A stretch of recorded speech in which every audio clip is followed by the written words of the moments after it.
Halo, selamat siang, selamat malam, selamat pagi, sahabat dimanapun Anda berada.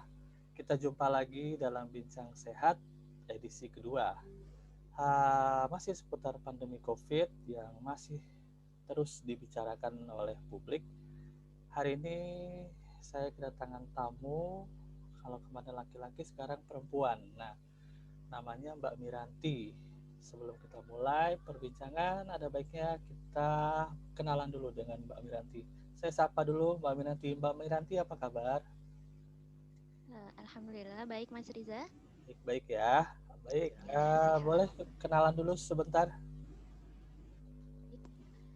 Saya perkenalkan nama saya Miranti Sudarmaji, biasanya dipanggil Mira atau Miranti. Saya tinggal di Kabupaten Bogor, Kecamatan Bojonggede. Saya kegiatan saya sehari-hari adalah bekerja di salah satu satker di Kemendikbud, yaitu Badan Bahasa. Tepatnya saya mempunyai tugas untuk meneliti bahasa seperti itu. Itu jadi sedikit perkenalan dari saya. Mungkin ada yang lain? Ya, baik. Terima kasih Mbak Miranti perkenalan awalnya. Nanti kita sama-sama bincang-bincang lebih dalam lagi. Ya, sahabat di rumah, seperti saya katakan tadi bahwa perbincangan kita masih seputar pandemi COVID. Nah, sekarang kita akan mulai perbincangan ya mengenai pengalaman Mbak Miranti terkait dengan wabah COVID yang mungkin sudah menjangkiti seluruh Indonesia bahkan dunia ya. Nah, Mbak Miranti sepertinya dari tadi kita dengar kesibukannya sangat padat ya, meneliti, terus menganalisis dan segala macam. Tentunya butuh ekstra tenaga untuk menyelesaikan hal itu. Nah, di tengah-tengah pandemi seperti ini, uh, saya dengar Mbak Miranti beberapa waktu lalu sempat uh, dapat musibah terpapar COVID-19. Nah, boleh diceritakan awal mulanya Mbak Miranti sadar ataupun mengetahui bahwa Mbak Miranti divonis positif berdasarkan hasil PCR swab itu? Ya, pertama kali saya cerita dulu ya sedikit cerita tentang bagaimana saya merasakan COVID ini gitu. Pertama memang saya habis dari luar kota gitu ya. Sesuai dengan pekerjaan saya meneliti bahasa gitu. Jadi saya mengambil data di Jawa Barat juga, di Kuningan selama 1 minggu. Setelah itu saya merasakan meriang gitu ya. Kalau kita merasakan meriang seperti masuk angin kalau orang Indonesia mengatakan gitu. Jadi tapi itu hanya sekitar 2 hari merasakan itu dan saya sembuh. Jadi setelah itu selang sehari setelah merasakan meriang ini saya berkurang penciuman saya gitu, indera penciuman saya. Jadi ada beberapa yang tidak bisa saya baui gitu. Kemudian merasa seperti itu, saya merasa curiga gitu. Tapi pada sore hari indera pembauan saya kembali normal. Nah, tapi pada pagi hari keesokan harinya saya benar-benar tidak bisa membaui gitu. Apapun dari minyak kayu putih, dari parfum, dari sabun dan semuanya. Bahkan asap rokok yang pekat pun saya tidak bisa membaui itu. Dan saya memutus berdasarkan referensi kan ada beberapa orang yang punya gejala yang sama. Itu kemungkinan itu adalah gejala awal kita terkena COVID-19. Nah, saya memutuskan untuk tes usap atau swab tes mengambil di salah satu klinik yang dia melayani 12 jam keluar. Berdasarkan tes usap itu saya dinyatakan positif dengan CT-nya 22. Maka yaitu saya memutuskan bahwa memang saya positif COVID. Gitu. Itu sih awalnya kenapa saya memutuskan untuk tes usap. Baik, jadi pada awalnya memang dari Mbak Miranti sendiri sudah merasa demam ataupun meriang ya ketika setelah Ya, melakukan tugas luar kota. Nah, tapi pada saat itu iya, mungkin tidak terlalu berpikiran bahwa saya positif atau belum gitu ya, mungkin masih merasa awal-awal ya. Kemudian pada saat Iya, untuk meyakinkan, Mbak Miranti langsung tes usap atau swab test ya. Nah, iya. tadi dikatakan bahwa Mbak Miranti kehilangan indera penciuman. Apakah juga termasuk indera perasa atau pengecap lidah? Iya. Jadi tapi ini selisih beberapa hari ya setelah saya mengalami, kehilangan indera penciuman. Jadi sekitar 2 hari setelah itu, yang paling awal saya tidak bisa merasakan indera pengecap, terutama rasa pahit. Jadi, rasa pahit. Jadi saya tidak bisa merasakan pahit sama sekali gitu. Adanya cuma hanya manis dan asin. Asem tuh masih, tapi berkurang juga. Baik, berarti memang ada gejala setelah tes memang akhirnya positif. Nah, setelah mendapatkan hasil positif dari tes usap atau swab test tadi, langkah apa yang Mbak Miranti lakukan setelah itu? Nah, ini yang harus memang sering ditanyakan ya, langkah pertama apa setelah kita dinyatakan positif gitu. Yang pertama, kita harus, menghubungi satgas Covid terdekat gitu ya. Kalau di sini memang tapi saya yakin di setiap, RT sekarang sudah ada satgas Covid-nya. Jadi kita harus menghubungi satgas Covid terdekat untuk, mengetahui tindak lanjut berikutnya. Karena, di satgas Covid ini kan pasti ada tim kesehatan yang akan menghubungi kita setelah kita dinyatakan positif. Nah, di situ kita harus cerita apa yang yang menjadi gejala dalam tubuh kita agar kita tahu, bagaimana langkah-langkah berikutnya menurut, tim kesehatan ya, tim medis. Jadi, setelah menghubungi Satgas Covid, yang berikutnya adalah kita menghubungi orang-orang yang mempunyai kontak erat dengan kita sebelum kita dinyatakan positif Covid.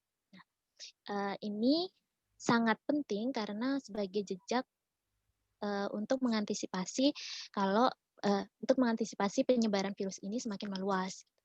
Dan, dan di sini saya tekankan pasti kita akan mengalami tekanan mental pasti ya. Jadi memang butuh waktu untuk, menghubungi orang-orang yang kira-kira kontak erat dengan kita. Tapi, kita juga harus ingat bahwa, teman-teman rekan-rekan semuanya di sini, Covid ini bukan aib ya, begitu ya Mas Riza ya?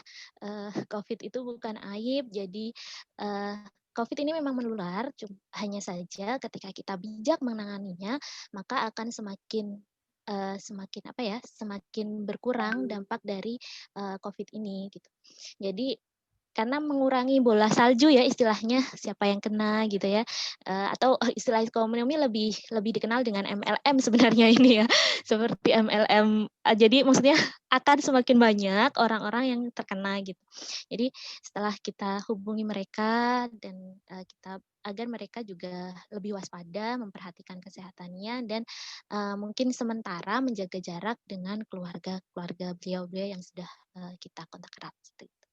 Walaupun memang akhirnya, eee, jadi sedikit cerita, teman-teman yang kontak erat dengan saya pun negatif gitu ya, tes usap mereka negatif, yang sampai satu kamar ketika, perjalanan dinas, kemudian, yang sering hampir berdekatan mejanya dengan saya, itu semuanya negatif. Tapi ini menjadi pelajaran penting bagi kita memang, sedikit menurunkan ego kita untuk, ini ya, apa ya, mengidentifikasi siapa-siapa saja yang sudah kontak erat dengan kita, gitu sebenarnya.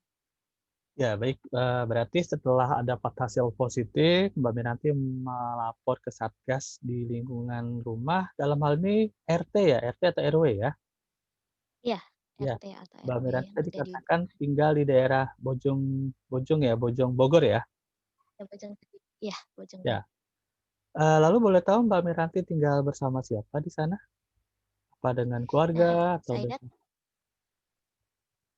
dengan saya agak tenang gitu ya. Ini terkait dengan isolasi ya, Mas, ya, ya, akan berdampak dengan itu, iya. Jadi saya tinggal di rumah sendiri kebetulan, jadi tetap akhirnya memutuskan isolasi mandiri gitu, dengan dengan karena saya tinggal sendiri, dengan kemudian gejala yang dihitung, ringan dan menengah gitu ya, tidak tidak, tidak berat. Jadi, ini akhirnya memutuskan isolasi mandiri gitu. Ya, Itu eee, sih sebenarnya. baik. Jadi pada saat melapor, keputusan untuk isolasi mandiri ditentukan oleh, pribadi, saya ulangi ya, keputusan isolasi mandiri itu diputuskan, dipilih oleh Mbak Miranti sendiri atau atas saran dari Satgas isolasi mandiri di rumah? Berdasarkan iya, isolasi ini salah satunya memang pertimbangan sebenarnya saya pilihan sendiri, tetapi tetap, harus persetujuan dari pihak medis. Jadi, saya waktu itu memang ditanya gejalanya apa, karena saya tidak demam juga, jadi suhu tubuh saya selalu normal pada di 36 derajat Celcius gitu ya.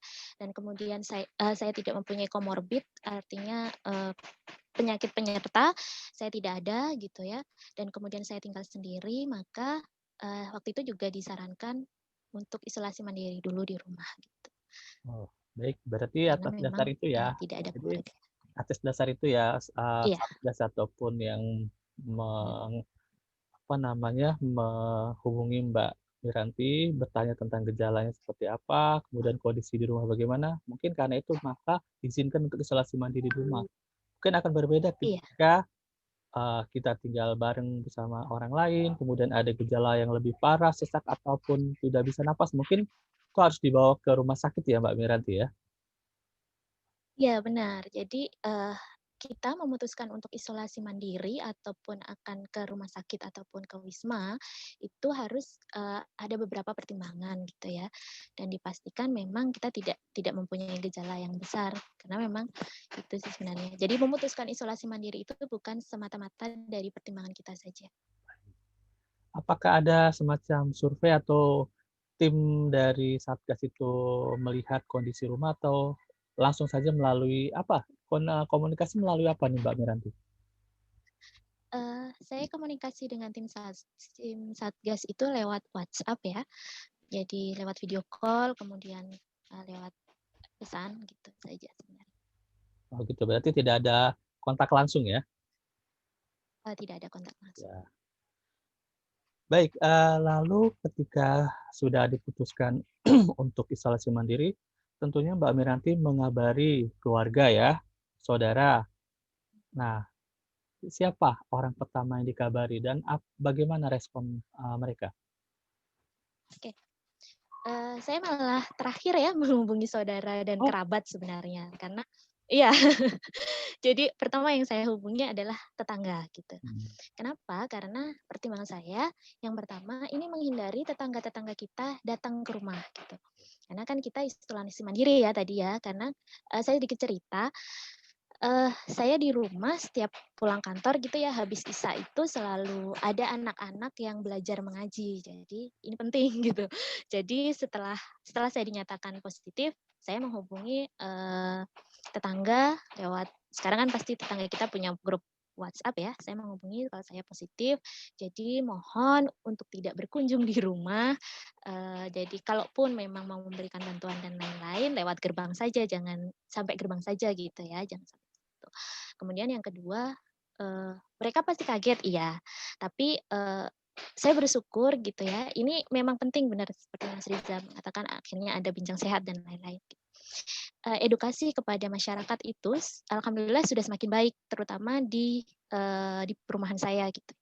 Jadi begitu saya dikatakan positif, ya sudah mereka ya hanya mengatakan, "Ya sudah Mbak, kita akan bantu dengan logistik dan lain-lain," gitu. Dan itu yang pertama. Yang kedua adalah, ya tadi teman-teman saya yang di kantor gitu ya, ini terkait karena memang kita bekerja ya, jadi terkait dengan pekerjaan kita itu. Dan mereka ya akhirnya walaupun tidak sekaget rekan-rekan kita ya Mas Riza yang awal-awal gitu.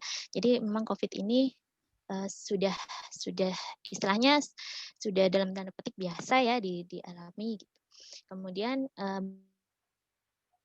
baru setelah itu saya menghubungi keluarga yang karena saya anak perantau ya, jadi menghubungi keluarga itu terakhir malam hari setelah Mhm. saya sudah siap gitu ya, dan ini memang harus dipahamkan kepada keluarga, kita tidak apa-apa gitu ya, keadaan kita tidak apa-apa, kita masih kuat untuk sendiri isolasi mandiri dan itu sih sebenarnya yang dan respon, mereka ya awalnya kaget juga, tetap kaget ya Mas Riza ya, waktu itu Mas Riza, ini juga tetap ini.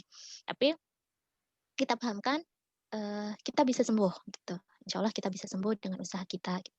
Dan, ya orang rumah akhirnya ya hanya mendoakan saja sih. Tapi ya memang kayak gitu ya, setiap hari kita harus mengabari, keluarga kita, apa keadaan kita terkini misalnya, seperti itu, Baik, Mas Riza. selama masa isolasi dari awal hingga akhir, berapa hari isolasi di rumah Mbak Miranti selama itu? Saya isolasi 14 hari. 11 hari. 14 hari ya, maaf, 14 hari itu setelah saya kan merasa bahwa semua gejala itu sembuh selama 10 hari ya, Mas, ya. Hari. Tapi kemudian atas saran dokter menunggu 3 hari setelah setelah tidak bergejala, baru kemudian tes usap berikutnya.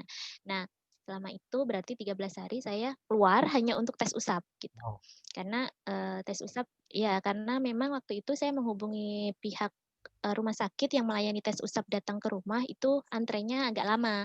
iya. Jadi saya memutuskan untuk ke rumah sakit untuk tes usap. Nah, setelah tes usap saya menunggu tes usap itu keluar, saya masih isolasi lagi selama 3 hari. Itu sih, berarti sekitar 16 hari ya saya isolasi mandiri. Jadi selama total 16 hari itu, selain yang disebutkan tadi ada, kehilangan indera pencium, apa istilahnya Mbak Miranti namanya? Anosmia, Oh, anosmia, ya.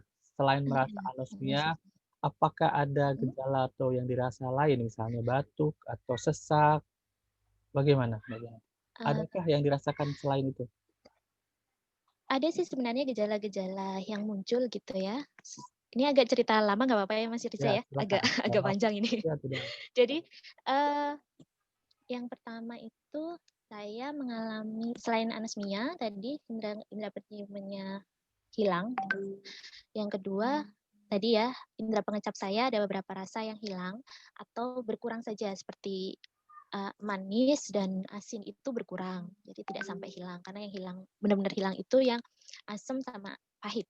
Kemudian, setelah itu pada malam hari saya, merasakan hidung tersumbat. Mhm. Hidung tersumbat tapi bersih, tidak ada maaf ya, tidak ada lendir gitu. Hidung saya kering tapi merasa tersumbat hidungnya.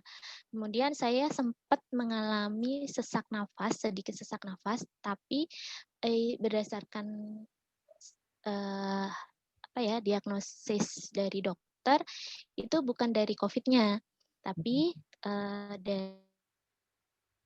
dari, penyakit lambung saya karena saya ternyata tidak bisa minum vitamin C. Nah, Oh, ini iya. juga harus harus di ya, karena saya mempunyai sakit MAH gitu ya. Jadi dosis vitamin C yang 1000 mili ya, 1000 mili per hari itu tidak bisa ya.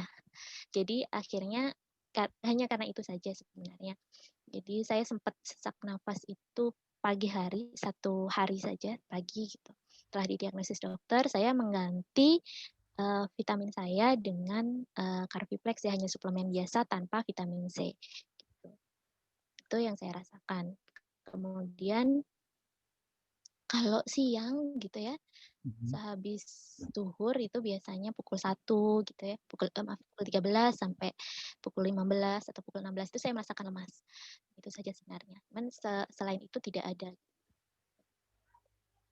Iya, jadi memang, gejala-gejala ringan itu terus dirasakan Mhm, selama masa isolasi mandiri di iya rumah ya.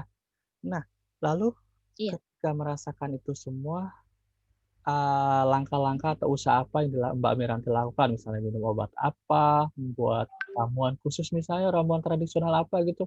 Kadang saya dengar cerita dari orang juga, "Oh saya buat ini, campur ini supaya ada tenaga, supaya indera penciumannya kembali normal." Kalau Mbak Miranti sendiri, membuat apa atau minum suplemen atau sejenisnya bagaimana? Iya.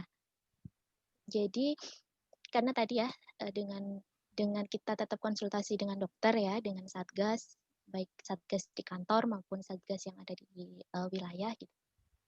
Yang pertama tetap, kita harus konsumsi vitamin, itu pasti. Vitamin kalau saya minumnya awalnya vitamin E dengan vitamin C, tapi kemudian karena vitamin C-nya tidak bisa, maka saya ganti dengan, suplemen. Jadi suplemennya saya pakai Carviplex 3 kali sehari gitu. Terus kemudian vitamin E, dengan 1000 IU, maaf 100 IU ya, 1000 IU banyak banget. Baik. Terus kemudian,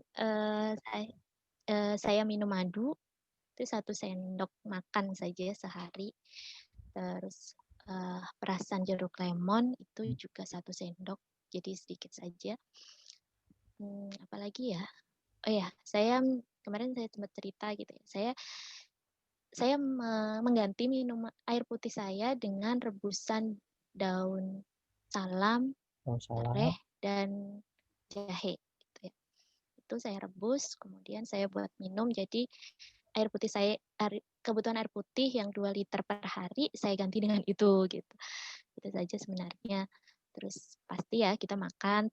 Jadi kalau makanan sebenarnya tidak ada pantangan ya. Yang penting memenuhi gizi gitu ya. Ada karbohidratnya,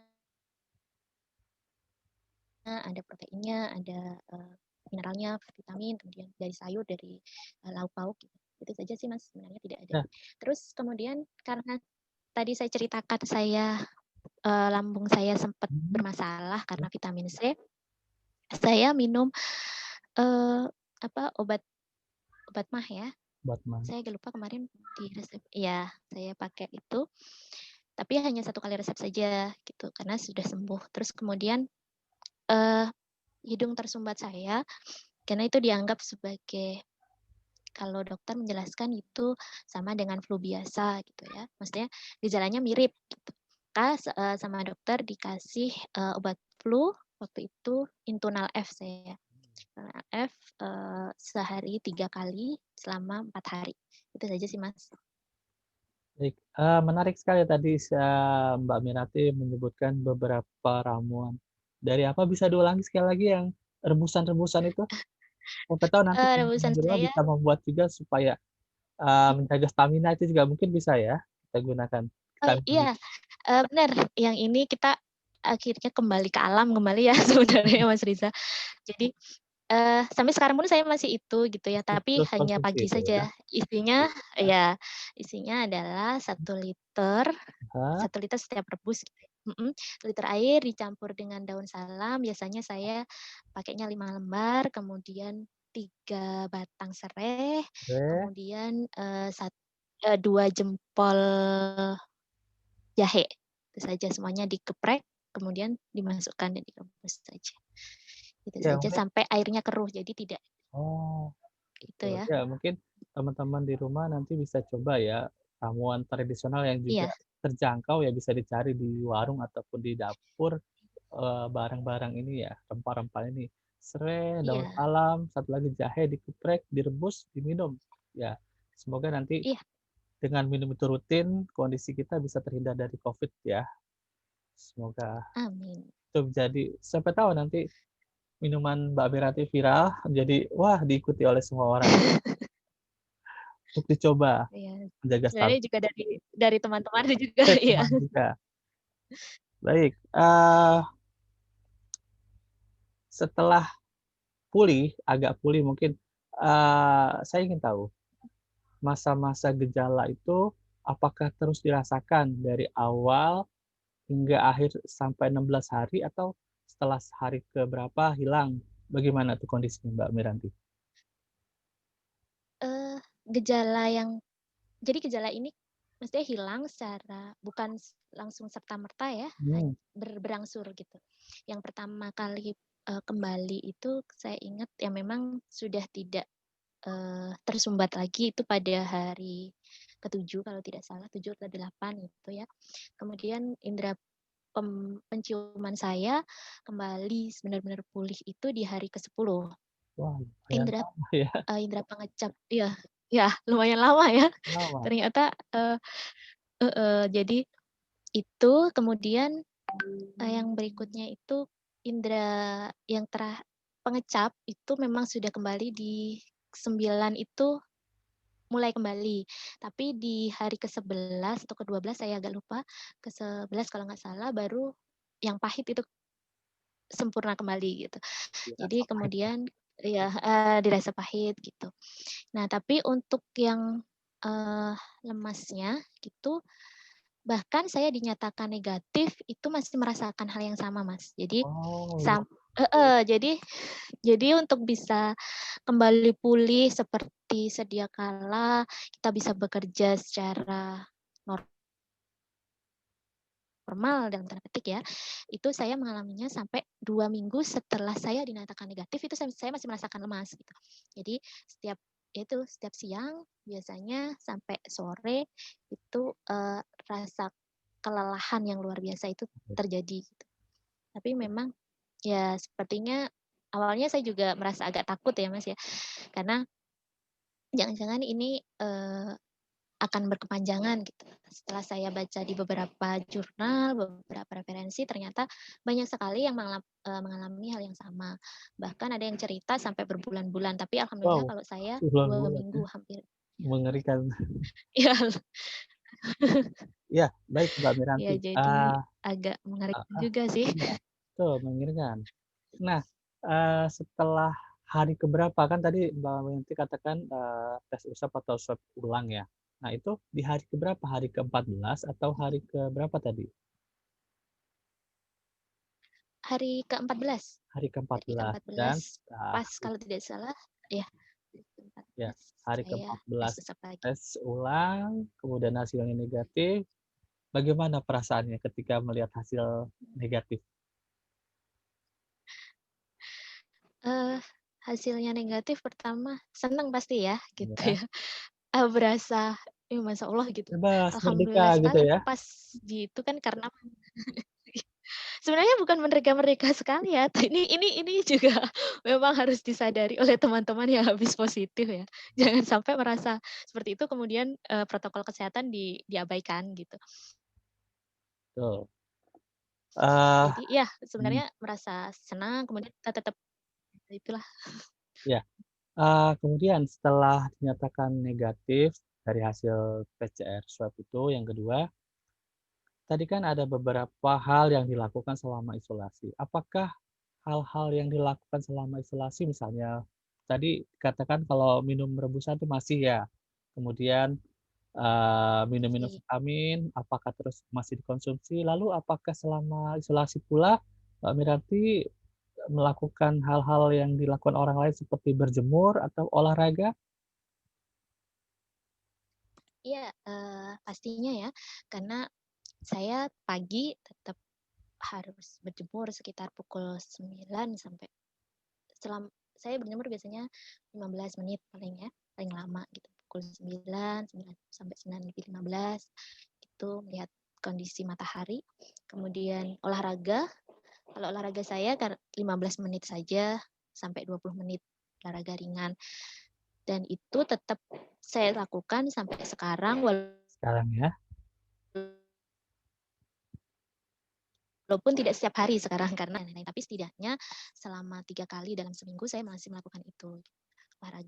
Olahraga ringan dan berjemur. Kemudian minum vitamin, itu pasti masih, hanya dosisnya dikurangi. Kalau kemarin minumnya, berdasarkan saran dokter 3 kali sehari, maka yang sekarang hanya 1 kali saja setiap pagi, gitu. Baik, selama masa isolasi mandiri di rumah, bagaimana dukungan orang-orang terdekat, misalnya teman-teman kantor, keluarga, tetangga, dalam masa-masa selama isolasi? Oh iya, kalau ini, dukungannya alhamdulillah ya, saya bersyukur sekali orang-orang di sekitar itu sangat-sangat mendukung, isolasi mandiri saya gitu ya. Yang pertama keluarga selama isolasi tetap tadi ya memberikan semangat walaupun lewat, komunikasi jarak jauh, lewat telepon, lewat WA, lewat, video gitu ya. Kemudian teman-teman di kantor juga sama, mereka tetap memberikan dukungan baik material gitu ya. Jadi sampai mengirimkan beberapa logistik yang saya perlukan gitu. Jadi itu teman-teman di kantor dan tetangga ini yang paling berperan besar dalam isolasi mandiri saya karena setiap hari logistik maksudnya kebutuhan makan saya, kebutuhan kebersihan misalnya sabun dan lain-lain yang tidak saya sediakan di rumah dibelikan oleh para tetangga gitu. Jadi setiap pagi itu Masya Allah sekali makanan itu sampai sisa-sisa sebenarnya Mas. Jadi Hmm, kalau kalau ini kan setiap pagi itu selalu tetangga itu selalu memberikan makanan di gerbang, jadi dicantelin di Garis. pagar gitu-gitu.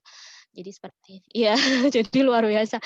Jadi ya sebenarnya masyarakat kita sekarang juga sudah baik ya eee, tanggapan terhadap Covid ini sampai gotong royongnya luar biasa bagus gitu Mas. Ya, mendengar cerita tersebut, kita dapat mengambil, kesimpulan bahwa di lingkungan rumah Mbak Miranti, masyarakat atau warganya memang sudah peduli ya, artinya sudah memahami bagaimana menangani orang yang terpapar Covid, bagaimana, berinteraksi dengan orang yang terpapar Covid, tidak lagi berpikiran bahwa, "Wah, di lingkungan kita ada monster ini, kita harus jauhi."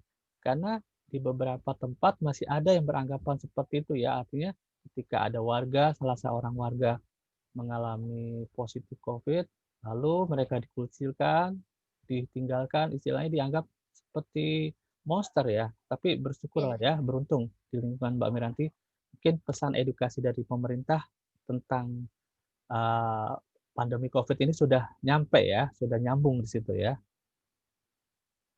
Alhamdulillah sudah sangat baik gitu.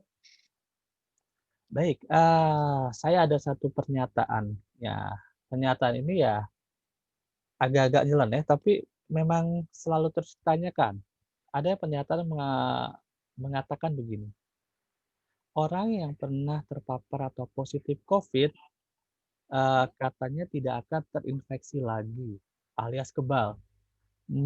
Mbak Miranti sendiri percaya atau tidak, atau setuju atau tidak dengan pernyataan tersebut? Eee, Kalau saya kurang setuju ya, Mas, ya, dengan mengatakan yang sudah terpapar Covid ya, yang sudah pernah terpapar Covid, istilahnya penyintas Covid ini pasti tidak akan kena pada nanti. Karena, eee, daya tahan tubuh kita pasti bisa naik turun, itu pasti. Betul. Terus, makanya teman-teman yang sudah pernah terpapar Covid, tolonglah ya tetap tetap ini menjaga, protokol kesehatan ya, melaksanakan protokol kesehatan ya, Mas Riza ya. Betul, Jadi, saya tidak 100% percaya gitu ya, Maksudnya tetap pasti mempunyai peluang untuk itu. Karena, sekali lagi ya. eee, iya, Selanjutnya, kita kan tahu bahwa pandemi ini masih terus berlangsung dan entah sampai kapan berakhir. Nah, sekarang kan Mbak Miranti sudah bisa keluar rumah, sudah bisa bekerja dengan teman-teman di kantor, pasti mhm, lihat lingkungan sekitar. Nah, ketika Mbak Miranti melihat lingkungan sekitar di jalan, wah ada sekelompok orang, anak muda berkerumun tanpa masker, mengabaikan protokol kesehatan. Nah, bagaimana pendapat Mbak Miranti tanggapannya? Apakah langsung hajar atau bagaimana? eee, saya saya tipe orang yang tidak seberani itu ya sebenarnya gitu, jujur gitu. Maksudnya tidak seberani langsung menegur orang-orang itu gitu. Tapi setidaknya kalaupun memang ada kesempatan dalam dalam menyampaikan lewat media sosial ataupun ketika ngobrol-ngobrol dengan santai dengan beberapa teman yang atau beberapa kenalan kita yang kadang masih abai. Mhm, Banyak sekali di luar sana yang, tidak acuh ya, gitu ya. Yang acuh itu hanya mungkin sekarang jadi kalau kalau saya perhatikan ya, orang-orang yang acuh itu semakin berkurang sebenarnya. Saya kurang tahu sebenarnya apakah mereka berada di titik jenuh dengan keadaan ini sebenarnya gitu, atau seperti apa. Jadi selalu saya sampaikan sebenarnya lewat ngobrol-ngobrol santai gitu ya, bahwa COVID ini ada gitu. Dan kita harusnya memang saling menjaga seperti istilahnya kalau agak bercanda sedikit, ya sering kita dengar ya Mas ya pernyataan bahwa, "Maskermu menjagaku, maskerku menjagamu," itu. Hanya sekadar sekadar saja pakai masker, kalaupun memang ada yang kumpul-kumpul terpaksa gitu ya, itu sebenarnya. Jadi, Ya, kalau menegur langsung atau membubarkan sepertinya tidak sampai ke situ, Mas. iya iya iya. Tugasnya Satpol PP ya. Iya. Iya, atau mungkin sebagian masyarakat atau warga yang masih mengabaikan protokol kesehatan, tidak pakai masker, berkerumun, mungkin masih berpikir bahwa COVID itu belum tampak, artinya atau belum percaya 100% bahwa COVID itu benar-benar ada ya. Mungkin nanti ketika mereka Iya. terpapar positif, baru mereka sadar bahwa, "Oh, inilah yang namanya COVID-19." Mungkin seperti itu. Iya. Iya, lalu, Iya, apa eee, heeh, bagaimana? enggak, langsung Ah, saja. lalu bagaimana, kira-kira kan Mbak Miranti ini adalah salah seorang penyintas COVID yang telah sukses istilahnya lulus lah ya melewati ujian itu, kira-kira, pesan apa bisa berikan kayak semacam trik atau pesan agar orang dapat terhindar dari virus yang menyebalkan ini? Iya, ya benar ya, virus ini menjengkelkan, tidak lelah-lelah dia berkeliling dunia sebenarnya. Eee, apa ya, sama sebenarnya pernyataan saya yang pertama tetap jaga 3M ya, pakai masker, cuci tangan, menjaga jarak, pasti. Yang kedua, tingkatkan imun gitu ya. Jadi imunitas kita harus kita jaga, terus kemudian lagi ya, satu lagi, ada 2 hal yang selalu saya ingat bahwa pertama tadi yang saya katakan, COVID bukan aib gitu ya, jadi harus kita perangi bersama. Yang kedua, ini sering banget terjadi yang hampir mirip dengan Mas Iza tadi. COVID ini bukan konspirasi sebenarnya, ini benar-benar ada gitu ya. Jadi jangan dikatakan COVID hanya konspirasi dan lain-lain. Ini memang virus ini ada yang harus kita uh, perangi bersama. Itu Mas Riza. Baik, terakhir, apa kira-kira harapan Mbak Miranti setelah hampir 1 tahun di tahun 2020 kita mengalami masa sulit karena pandemi Covid. Lalu di tahun 2021, kira-kira pasti kita semua punya harapan dengan adanya pandemi ini. Kira-kira Mbak Miranti sendiri punya harapan apa di tahun 2021 ini? 2021 harapannya tetap satu ya, yang paling utama itu pandemi ini segera berakhir. Nah, berakhirnya pandemi ini pasti ada apa ya, ada sangkut pautnya dengan kita semua. Nah, jadi mari bersama-sama. Saya berharapnya tetap semua orang, teman-teman, bapak ibu ataupun rekan-rekan yang di sini sama-sama bersamalah memerangi virus ini dengan Baik, baik gitu apalagi ya, maksudnya apalagi menjaga protokol iya, ya. apalagi sekarang kan sudah, ada pemerintah sudah mengusahakan adanya vaksin ya. Ya, Iya, tapi masih saja ada pro kontra dari sebagian masyarakat yang menganggap bahwa, vaksinnya begini, begitu begitu. Tapi ya kita nanti lihat saja ya, apakah memang ini benar-benar efektif untuk salah satu cara untuk menanggulangi penyebaran COVID ini ya. Tapi kita harus iya, bersikap atau berpikir positif ya, bahwa apa yang dilakukan pemerintah itu memang untuk melindungi warganya ya, bukan untuk menjerumuskan warga ke jurang yang lebih kelam lagi. Bukan begitu iya. ya, Mbak Miranti ya? Benar sekali Mas Riza. Jadi sebenarnya yang dilakukan pemerintah itu memang usaha-usaha yang bisa pemerintah lakukan untuk menanggulangi COVID ini, termasuk vaksin. Baik, uh, bincang-bincang kita ini sangat menarik, tapi kita sudah ada di ujung waktu dan terasa kita sudah banyak sekali mendapat informasi dari Mbak Miranti. Terima kasih sekali Mbak Miranti sudah menyempatkan hadir di ruang ini untuk berbagi cerita, berbagi pengalaman mengenai bagaimana cara penyintas COVID itu dapat bertahan dan pulih dari kondisi yang melemahkan diri. Baik, sahabat sehat di rumah, demikianlah bincang sehat kita edisi kedua bersama Mbak Miranti. Semoga informasi hari ini dapat bermanfaat. Intinya adalah pesan Mbak Miranti tadi, jangan menganggap COVID ini sebagai aib. Kita sudah sama-sama memahami, mengetahui, dan tetaplah terus memeranginya. Bagaimana dengan cara mematuhi protokol kesehatan dan menjaga imunitas kita agar tetap sehat walafiat. Ya, sekali lagi terima kasih Mbak Miranti. Sampai jumpa di lain waktu. Baik, sahabat di rumah dimanapun Anda berada, selamat siang, selamat malam, selamat pagi. Wassalamualaikum warahmatullahi wabarakatuh. Waalaikumsalam warahmatullahi wabarakatuh.